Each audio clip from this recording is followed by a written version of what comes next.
As if mothers didn't need any more help to raise their children, this woman decided to use this tool to help raise her child.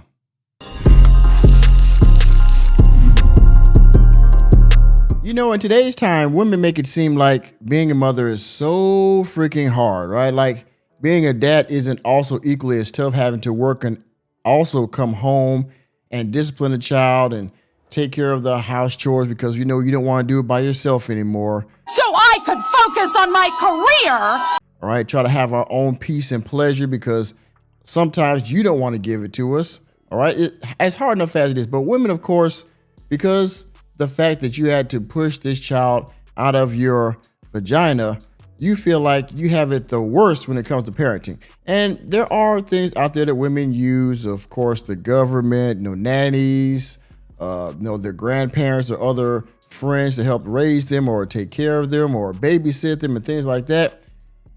But this woman right here, this is new. And of course, I saw this from the 14-time demonetized champion of YouTube. You know who that is. I saw it on his channel. I decided to take a peek at it myself. And this is truly diabolical, ladies and gentlemen. Enemy spotted. This is from the New York Post.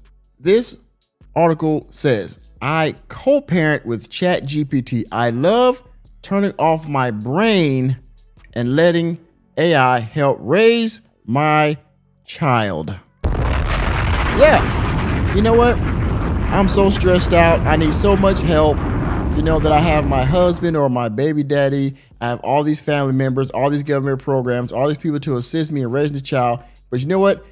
I can raise the level of laziness one more notch and use ChatGPT to help me raise my child. Let's read this article and find out how this woman is using AI. Not even a real robot. They're using ChatGPT to help raise their child. She's taking a break from burnout.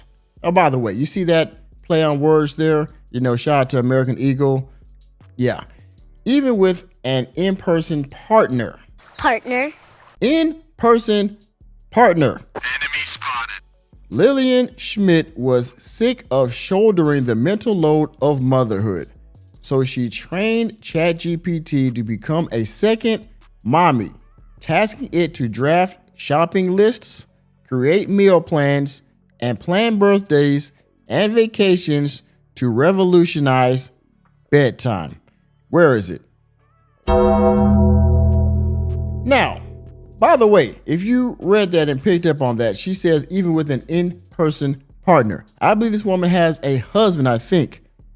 And with all the help and all the resources that she has, she still wants to take it up a notch and not have to plan things by using ChatGPT. Now, if you see the picture here, this is the woman in question that she wants to take. She's sick of taking the mental load. I'm so damn sorry to hear that. Wow. I mean, again, but it gets better. You see this? She's on the computer, and ChatGPT, as a lot of you know, has also become the pseudo therapist for a lot of these women as well. So there's that. Quote, I've built my own bot to be our co-parent. Schmidt, 33, a corporate brand strategist based in Zurich, Sweden, told SWNS. I'm sure that is the news outlet in that area. Quote, I use it to make me a better mom, bragged the blonde, who heavily leans on artificial intelligence for help in raising and wrangling her 3-year-old daughter. Quote, I never go back. I mean, what? Nick, you're stupid. Your child is 3 years old. You haven't even got to the hard part of this parenting duty yet. 3, literally still a toddler, and you're using ChatGPT. You're already trying to shuck your way out of being a parent. Amazing. And why would she? It's a parenting throuple that really clicks. Let's continue.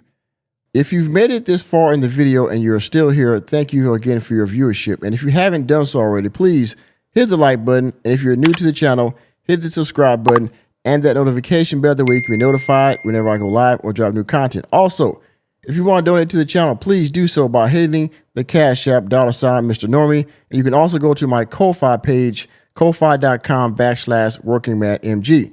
Also, I'm trying to build a community on Locals. So if you would, go please check out my Locals page and you can join for just $5 a month. You can post and we can build a community of like-minded working men over there. Thank you for your time. Now back to the video. The millennial is in the majority of overtaxed mamas plagued by burnout.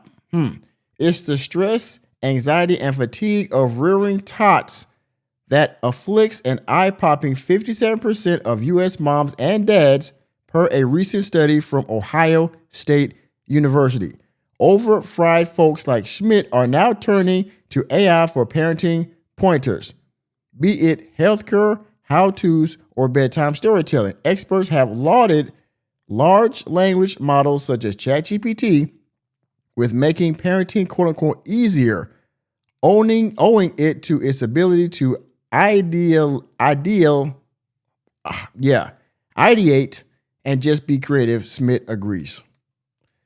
So this new batch of parents nowadays are getting burnt out. And again, this child is 3 years old and she's already talking about how she's burnt out. Now, again, she works and she has a partner. Somehow she's burnt out. Well, you had a kid and you're a working mother. So I could focus on my career. And you're not going to get rid of your career. We already know that. So now you're using ChatGPT. I mean, you're ChatGPT, an AI model, an AI chatbot to help you. I never let it make decisions, but I always ask it for advice, she said out of her computerized co-parent, insisting, however, that the bot does not usurp the role of her human honey. I mean, well, who's to say? If you're using AI to get advice instead of the man that you procreated this child with, who actually lives with you, is your partner, but you're saying that I don't use AI to, backdoor my husband, no pun intended, to backdoor his authority or his decisions. You're just using that. And see, that's crazy. Like, how would you feel, man, if you were in a conversation with your wife, your girlfriend, your baby mama, and you were talking about something had to do with your child, and all of a sudden she says, well, ChatGPT says maybe I should do this. What do you think about that? You would be like, are you freaking kidding me? Enemy spotted. You would tell her to get out of your face with that mess, and there would probably be a lot of expletives in that statement. I mean, here we are. The new wave of parenting. Now we're using ChatGPT. I mean, here we go. Let's read some more. Our life is so busy, explained Schmidt. The mental load is a lot. My partner is very involved with the kids and does his fair share, she added, of her 35-year-old fella. I mean, somebody from UK or Switzerland obviously wrote this because they have yet to say husband or boyfriend. They have yet to actually put a title on this individual. But our brains work differently. He's a doer and takes on the planning. I do the thinking. Schmidt, who is also a stepmom to a 14-year-old boy, that mental load falls on me. So basically, both of you are doing your part. He does the planning and the execution. You do the thinking. You give your input, which is what both of you are supposed to do. But also now we got AI into it, which is on you. Because the mental load, because he has to think everything for himself. He doesn't have the luxury of using ChatGPT, because if he used ChatGPT for any decision, you would call him lazy. You would say he doesn't have enough emotional intelligence somehow. You would berate him for not being smart enough to handle things on his own. But you get to use ChatGPT. Yes, sir. You can't win. And it's the heaviest during the evening hours after signing off from her 9-to-5. She finds herself at my lowest energy, but still forced to perform. Enemy spotted. So again, it seems like your job is taking precedence over parenting, because now you're at your lowest energy and now you're forced to perform. Well, being a parent, you say that you are forced to perform. I mean, wait a minute. Where's my sound effect? Can I get a good one? I mean, you're forced to be a mom. Forced. I really don't want to do it, but I have to now that I'm off from work. After doing a grueling day of work. See, this is why a lot of men nowadays want stay-at-home moms, or they hope that they make enough money to where they don't have to have their partner work, because then they're going to complain about having to be a mom and having to do chores and do their duty as a parent after work. I mean, yeah. And again, here we are with a young lad or ladette. Quote, it's 5 p.m. 5 p.m. has become the busiest time because I'm racing back from work and I pick up an overwhelmed, overstimulated toddler. Whine Schmidt. Yes, whiny. At the time I've got to get dinner ready, it becomes overwhelming. We don't say.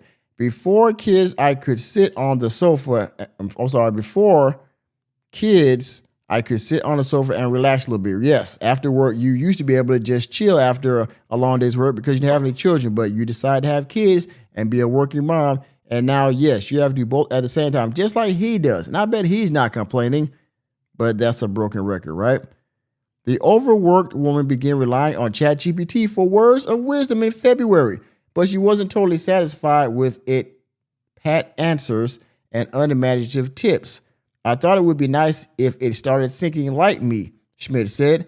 I got into building bots and got it to teach me to make a custom one. Make me a custom one.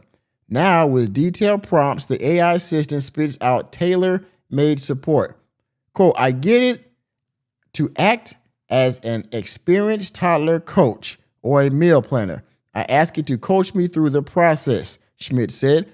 If I need to plan my meals, I'll ask it to assume the role of a nutritionist for healthy, kid-friendly meals. You tailored it to think like you. Well, my question is why you can't just think for yourself then if you want to think like you anyway. Once the family chows this grub, the bot helps the mom get her super hyper little one to go to sleep, which has been a struggle since the girl was born. Because you're working, right? So you haven't had enough time with the child in the evening to actually figure out what works. So now you're going to ask ChatGPT to do it for you, right? I asked ChatGPT to assume the role, of a toddler therapist, said Schmidt, someone who understands their development. I asked it to help me understand why bedtime is hard for her. For nearly the last 4 years, we've been told she needs to relax, calm down, nothing overstimulating, continued the mom, but she'd never just lie down. ChatGPT told us she needs stimulating. Let her jump around on the bed. Schmidt said, we've never once had a power struggle again. There are no tears or fight anymore. Within 5 minutes, she goes to bed. Well, no crap. If you let the kid tire themselves out, they won't have any more energy at night to go to bed. So, and you couldn't just figure this out with common sense. I mean, if one thing doesn't work, try the other thing. It usually works, right? I mean, that's parenting 101. If this didn't work, let me try the reverse of that, and maybe that'll help. And then you get some advice, right? I mean, wow, funny how common sense works. The high-wired helper also plies Schmidt with sweet suggestions for getting her daughter to play independently, coming up with easy activities that child can enjoy while mom downs a cup of coffee in peace. So now she's trying to get the ChatGPT to get her suggestions to figure out how to keep the kid occupied so she can have some peace. I mean, we'll put her in her crib, or really, you just couldn't figure this out on your own, huh? Its many benefits notwithstanding, Schmidt assures ChatGPT doesn't replace therapy. Instead, it simply gives her space to vent. Where mothering a busy baby becomes nearly unbearable. It helps me deal with my own emotions, she gushed, confessing that her kid often pushes her buttons. No shit, it's a fucking kid. God, really. ChatGPT is someone who will think for me, she reemphasized. It's something that helps me make decisions and makes my life easier. Our life is still not perfect, still busy, Schmidt conceded. We still have tantrums, but it's so much better and so much easier. Here's a list of Schmidt's best ChatGPT parenting tips. 1. Ask it to assume the expert role of what you're asking it to do, i.e., be a nutritionist and help me plan easy, kid-friendly meals. 2. Personalize it at the beginning and let it learn about you. 3. Be mindful of how you use it. Don't give away any sensitive information you don't want out there. 4. Always seek out a professional for serious issues. 5. Use ChatGPT for advice, but make your own decisions. All common sense, ladies and gentlemen. This woman is using ChatGPT to help raise her child. I mean, it's mind-boggling to me. But again, we're in a new age of technology, and we're in a new age of adults and parenting. So this woman using ChatGPT to help raise her child. I don't like it, but it's not my child, not my life. I hope she has success, but I want to see down the road, like another 10 years when this child becomes 10, 13. Is she going to still be using ChatGPT to help her when this child is a teenager and they're not going to listen to anything, especially a phone, chat, bot? Well, we'll see. Whatever. With that being said, thank you for attending another episode of the Working Man Podcast. I am your host, Nicholas J. Fury. Let me know what you think about this rubbish using ChatGPT to help you make decisions about parenting, even with a partner around in the home. Let me know what you think about it down in the comment section. Please hit the like button, hit the subscribe button, and the notification bell. We're out of the door, and I will see you on the next video.